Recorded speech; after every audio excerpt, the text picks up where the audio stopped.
celebrate, what is it called? Dimmick's Auto. Dimmick's Auto as a new business in town, and we want to bless it. So before I cut the ribbon, can I pray the blessing on it? Okay? Yes.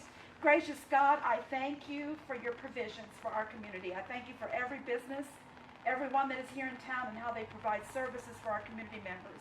And I pray for a blessing on this business.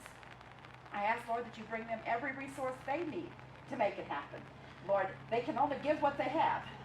So we're just going to ask, Lord, that you bless them abundantly, cause their hands to be successful, give Tim wisdom in every situation that may arise in repairing vehicles. And we just pray, Father God, for strength physically, emotionally, mentally, and spiritually. We call forth your blessings, Lord, in Jesus' name. Amen. Amen. Amen. So we're just going to cut this ribbon. Got the picture there? There we go. All right. Congratulations, Dimmick's Auto. Now that you're open, all the prices go up 10%.